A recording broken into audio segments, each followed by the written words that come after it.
Hello, everybody, and welcome back to Between the Ropes TV. We've got a bit of a double preview today because we just thought let's throw it in one. I'm sure there'll be fans coming from both sides, so just check them out. We're going to do some like short, compact preview of two fighters. But to be honest, my similarity of these two fights is for the main fighter.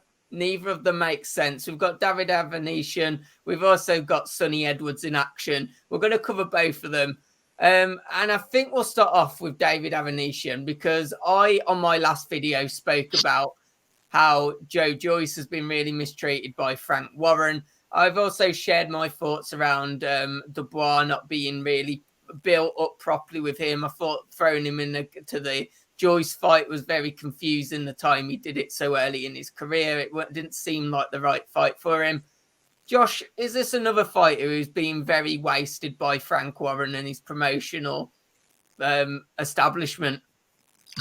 Yeah, it is, quite simply. David Avanesyan, there's no doubt he's a very, very good European level boxer, possibly even world level. He's 28-3 with the one draw, 16 stoppages. He's been knocked out once, lost to Lamont Peterson, Kavalauskas, I believe that's how it's pronounced, could be wrong.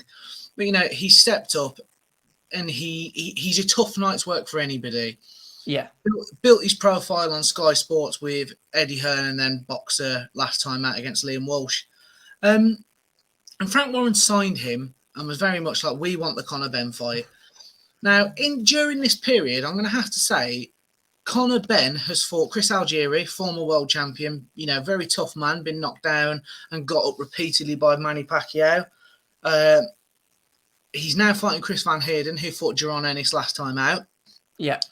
And he's gradually building the level of opponent. Now, not at the speed fans want. I appreciate that. But the amount of criticism Eddie Hearn and Conor Benn are getting for his opponents, how Frank Warren has got the cheek to put David Avanesyan in with Askari Metz.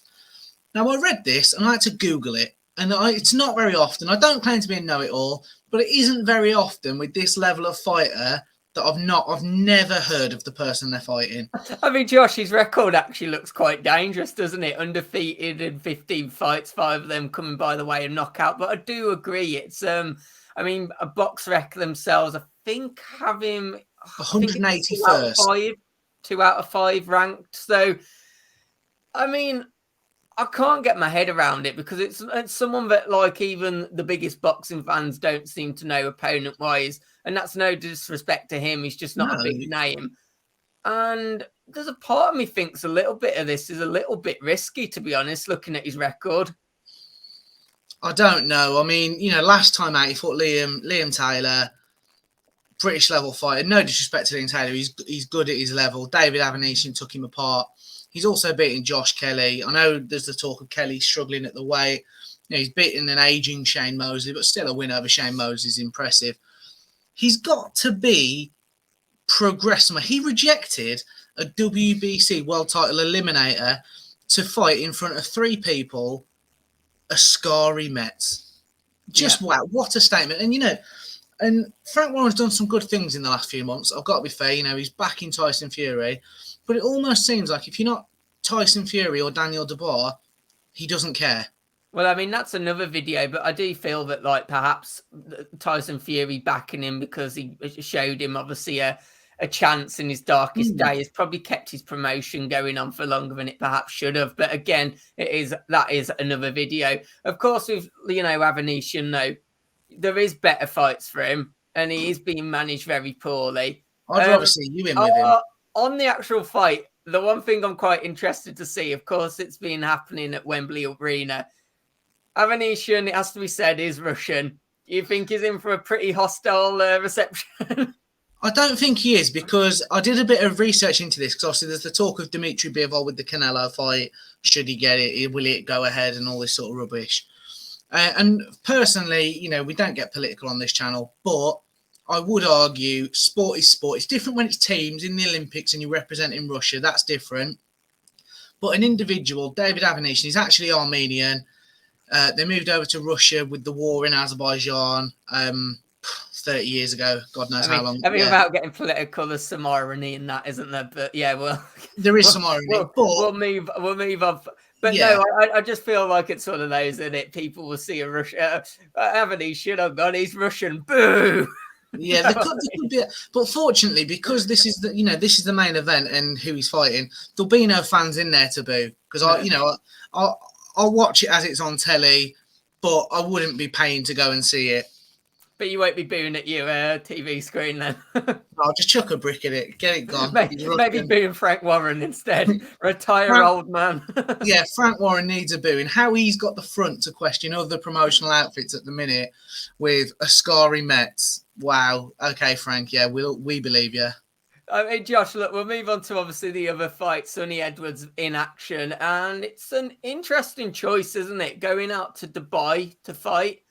Well, again, another very interesting move, isn't it? Well, obviously he was with Frank, and they split amicably. He signed with Pro Bellum now. Obviously, Pro Bellum are making moves, different TV deals, cards in Dubai. Sonny Edwards is 17-0, only 4 stoppages, but he's a very, very good boxer.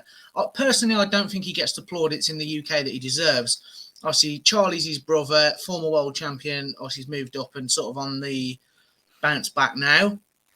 But, for me, Sonny Edwards, he's fighting Mohammed Wasim. He's 12-1. And I think it's a good fight. Get him back out, get him used to the new promotional outfit. Fighting around the world's never a bad thing, is it? It's sort of, that experience that it brings you. And I think personally, I think it's almost not a tune-up, that's harsh, but it's very much a precursor. He's calling Eddie Hearn out a lot on social media. I think it's just a precursor for the Julio Cesar Martinez fight. Obviously, he lost to Chocolatito a couple of weekends ago, but he's going to go back to flyweight, and I think we're going to see the IBF WBC unification. And I really think that's what it is. I just hope for Sonny Edwards, he's focused. I saw a picture on his social media of a good full meal, which he's saying I'll make the weight easily. I just hope he's not took his eye off the ball. He's done everything he should, because he's got the potential for me to be in the pound for pound list. I really believe that. I think he's an absolute talent. And I think you spoke about that, Josh, at the start. Obviously, I think he's probably not as rated as high as perhaps should be, or you'd expect in the UK scene. That's why I find this fight maybe a little strange. Of course, you've also spoke about Hearn, him speaking to Hearn and eyeing up other fights. I mean, to have those fights, Hearn's going to want him to be a seller in the UK, for example. And that's what I'm just struggling with. I like the fact, as you say, it's never a bad thing, but almost when the money is going to be within the UK long term, I'm maybe perhaps a little surprised at this opponent choice and going out there. I mean, of course, you've touched on his opponent, Mohammed Wasim. As you said, only 1 loss. I can't really comment too much on the opponents he's faced, because I honestly don't really know what level they're sort of at, because he has had a lot of the fights, obviously, in the Middle East, in places like Dubai. I think Pakistan as well. He's fought a bit there. I think he might have even fought in Cuba or Panama as well. So it's a tough one, isn't it? We don't actually know what he's really going to offer. No, the opponent's tough, and I don't think there's ever an easy fight, in around these divisions. I think with in fairness to DAZN, what they've done, they've made these, I heard the phrase a couple of weeks ago and I quite liked it, made flyweight super fight, they've made it sexy again. It's becoming a much more interesting division. And, just your point there for Sonny Edwards about the fights being in the UK, Eddie Hearn's not his promoter. Eddie Hearn will be thinking Julio Cesar Martinez unification. That fight probably takes place in America, because Sonny Edwards, like you say, is not the ticket seller or the big draw in the UK. Martinez probably isn't either. I know he came over to fight his brother a few years ago. But that fight, for me, takes place on the DAZN card in America. They'll back Martinez. Sorry, Josh, I was just going to say, do you not think maybe it would have been a good idea to shove him out in America and get a fight on then? Possibly, but Pro Bellum's a young company. They're emerging, not long started. They've got the connections in Dubai. They're going to explore them, aren't they? And I think, when you look at the opponent, as you say, he's travelled a bit, Wasim, but the level of opponent, again, I can't comment, to be an expert on his opponents, But I think this fight really is, as much as anything, it's about just getting Sonny Edwards out, getting him active, because there's nothing worse than ring rust, is there? And, sadly, it feels like it's all we ever talk about on this channel because of the COVID pandemic. Ring rust is a factor for everybody, isn't it? We're starting to come out of it now. Sure. But for Sonny Edwards, it's probably, go and get some rounds under your belt, isn't it? I know, I completely agree. I mean, one thing that we haven't done usually that we do with these previews is obviously give our prediction. But I'm probably right in saying for both of these fights, it's pretty writing on the wall of who's going to win. It's probably fair to say that, the well-known names are going to get the victories. No. Sonny Edwards, I'm backing for the victory, but I think Askari Met is going to pull a punch from the gods and just knock Avanesyan out. I think he's Finnish, isn't he? The Finnish warrior.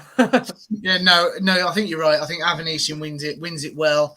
And then no doubt we'll get another Frank Warren treat of an interview next week saying how bad a job Eddie Hearn's doing with Conor Benn. And then in a couple of months, we'll probably get a David Avanesyan. There's a bloke down the pub who might look like he can make welterweight. We'll get him in there, see what happens. And we'll keep telling ourselves we're great at promoting. Well, I mean, of course, COVID looks to be behind us. Let's just hope we don't see another story where someone turns up for the weigh-in as a fan and ends up actually fighting on the day. Of course, that happened towards the end of last year, didn't it? Yeah. So fingers crossed that's all behind us now. But guys, let us know your thoughts on basically. I'd say usually the predictions, but let us know your thoughts on everything else we spoke about. Sorry to cut you off, Scott. Here's the thoughts. How bad is Frank Warren at promoting? If you're not Tyson Fury or Daniel Dubois, that's the thoughts. There's a good question. Let us know your thoughts on that. Guys, hit that like button, hit subscribe, and hopefully we'll see you on the next video. Goodbye.